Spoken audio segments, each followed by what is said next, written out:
Hello दोस्तों, नमस्ते, good morning. And कल ही SBI PO का रिज़ल्ट रिलीज़ हुआ है एंड मेरा उसमें सिलेक्शन हो गया है। मैंने आपको ऑलरेडी बता दिया है। मुझे बहुत ज़्यादा खुशी हो रही है and thank you so much. आप सब ने मुझे बहुत सारे कॉन्ग्रेचुलेशन भेजे एंड उसके लिए मैं बहुत बहुत ज़्यादा खुश हूँ। मैंने आप सबको ऑलरेडी इंडिविजुअली सबको मैंने थैंक यू बोल दिया है, बट स्टिल मैं आपको थैंक यू कहती हूँ। तो दोस्तों, जो आज का सेशन है वो है न्यूज़पेपर रीडिंग के ऊपर।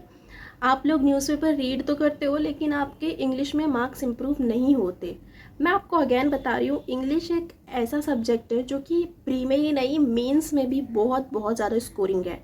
हमको क्वांट और रीजनिंग कभी भी धोखा दे सकता है, लेकिन रीजनिंग और जनरल अवेयरनेस दो ऐसे सब्जेक्ट हैं जो अगर हमने अच्छे से पढ़ लिए, यही टाइम है पढ़ने का, अगर हमने अच्छे से पढ़ लिए तो हमारे इसमें काफ़ी ज़्यादा अच्छे मार्क्स आ सकते हैं। ओके, तो आज के इस सेशन में मैं आपको एक्चुअल में बताऊंगी कि आपको रीडिंग किस तरीके से करनी है, जो कि आपको हेल्प करे फ्यूचर में आपके इंग्लिश में मार्क्स इम्प्रूव करने में, जिससे कि आपको जो रूल्स हैं वो भी याद रहे। और मैंने यही टेक्निक अप्लाई करके अपने सारे एग्ज़ाम्स निकाले हैं। मैंने, ये तो आपको पता ही होगा, मैंने कितने सारे एग्ज़ाम निकाल चुकी हूँ। मैंने ESIC UDC निकाल लिया, IBPS क्लर्क निकाल लिया, IBPS PO निकाल लिया, और अब कल ही रिज़ल्ट आया है, SBI PO भी क्लियर हो गया है। तो गाइज़, आपका एक बार कोई एग्ज़ाम निकल जाता है ना, तो उसके बाद तो लाइन लग जाती है बस एग्ज़ाम निकलने की। तो आप बस अभी प्रिपरेशन फेज़ में हो, तो आप बस अच्छे से प्रिपरेशन करते रहो, फुल फोकस अपना प्रिपरेशन पर दो। और कहीं भी कोई प्रॉब्लम आती है, जैसे कि मेरे को किसी पर्सन ने बोला था कि मुझे न्यूज़पेपर रीड करने में दिक्कत आती है, तो फिर मैं आज आपको उसी के ऊपर एक सेशन दे रही हूँ। तो अभी सुबह के 7 बज रहे हैं।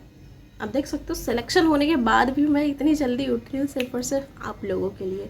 सिलेक्शन होने के बाद इतनी जल्दी उठने की ज़रूरत नहीं है। आप अभी इसलिए उठ रहे हो क्योंकि आप अभी प्रिपरेशन फेज़ में हो, ठीक है? तो आप अच्छे से प्रिपरेशन करते रहो। काफ़ी सारे अप्स एंड डाउन्स आएंगे एंड कोई बात नहीं, ये सब आपके लिए वर्थ इट होगा जब आप फ्यूचर में आपके सारे एग्ज़ाम निकलते जाएंगे एक एक करके।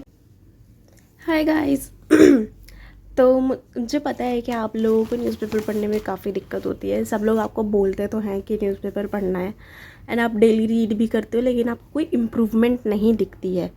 तो मैं आज आपको बताऊंगी कि एक्चुअल में आपको न्यूज़पेपर पढ़ना कैसे है। आप गलती कर रहे हो जब आप न्यूज़पेपर पढ़ते हो, तो मैं वही बताऊंगी। देखो, मेरे पास हिंदुस्तान टाइम का न्यूज़पेपर है, लेकिन अभी ये वाला जो न्यूज़पेपर है इस पर हम कुछ नहीं कर सकते, क्योंकि अभी मेरे घर में लोगों ने पढ़ा नहीं है, तो इस पर मैं पेन नहीं चला सकती फ़िलहाल।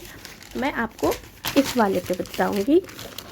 ये है हिंदुस्तान टाइम्स का सिटी दिल्ली NCR वाला, ठीक है? हमें पढ़ने से मतलब है, हम चाहे कुछ भी पढ़ें। अब हम शुरुआत करते हैं। हम ना पहली न्यूज़ से शुरुआत करेंगे, आपको दिख नहीं रहा, एक मिनट। तो न्यूज़ का जो टाइटल है वो है Hollywood to rule screen this summer. इसको, ये डिटेल में जो लिखा है इसको पढ़ेंगे और मैं आपको बताऊंगी कि आप लोग ना कहाँ कहाँ पे गलतियाँ करते हो जो आप रीडिंग करते हो। ओके, तो शुरू करते हैं। So this summer Indian theatres will be dominated by Hollywood. This summer Indian theatres की बात कर रहे हैं।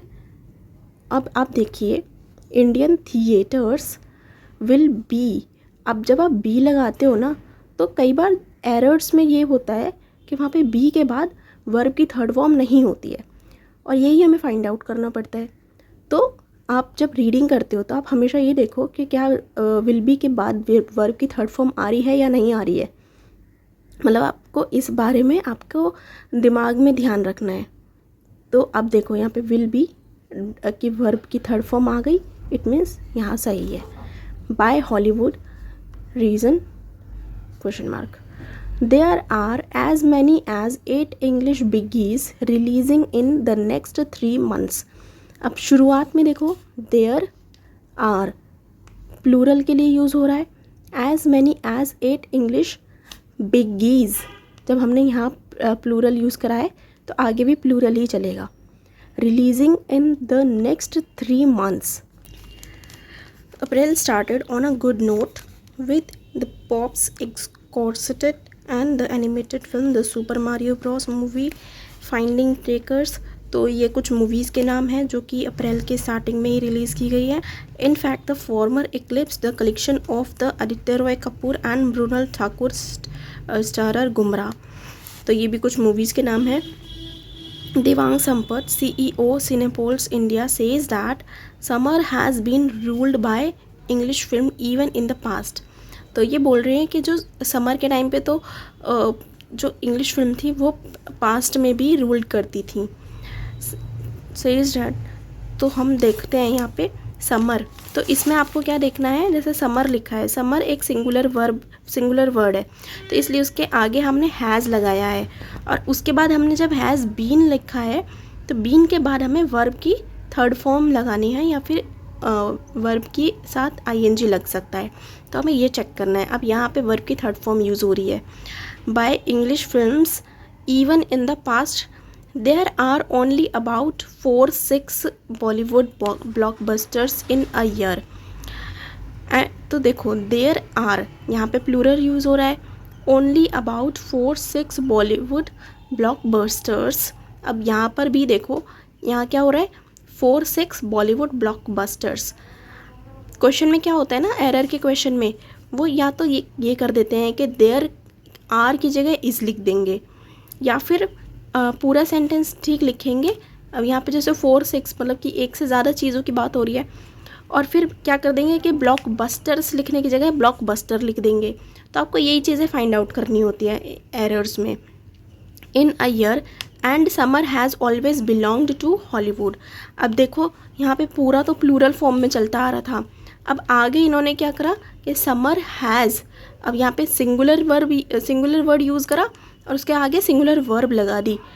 क्वेश्चन में हमें गुमराह करने के लिए यही करते हैं, जो हमें एरर के क्वेश्चन मिलते हैं, कि शुरुआत में तो पूरा प्लूरल फॉर्म में लिख देंगे, आगे फिर ऐसे कुछ वर्ड लिख देंगे, और फिर उसके बाद हमें सिंगुलर वर्ब लगानी होती है, और वो हमसे मिस हो जाता है, और यही चीज़ें हमें एक्चुअल एग्ज़ाम में फाइंड आउट करनी होती है।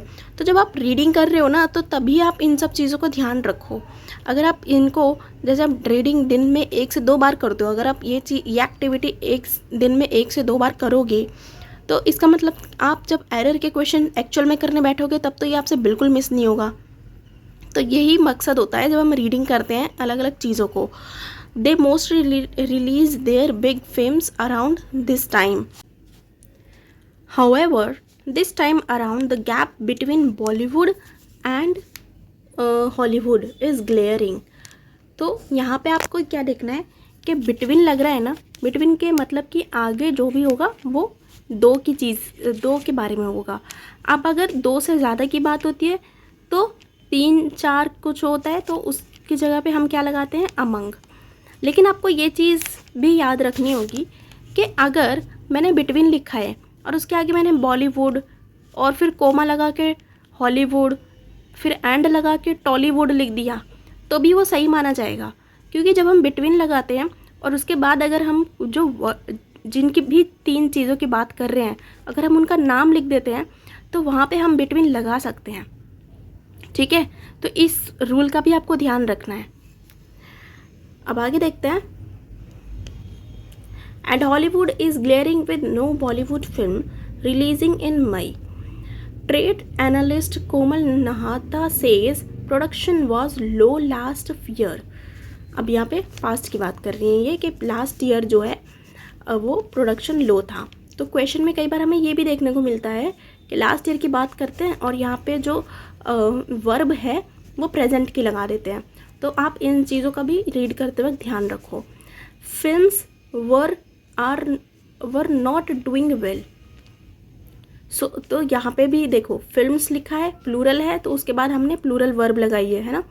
Films were not doing well, so people in Bollywood were not sure what was happening. अब मैंने आपको एक रूल बताया था ना कि जब हम ऐसे वर्ड्स यूज़ करते हैं, पीपल लिखा है, जो देखने में तो लगते हैं कि सिंगुलर है लेकिन वो एक्चुअल में प्लूरल होते हैं।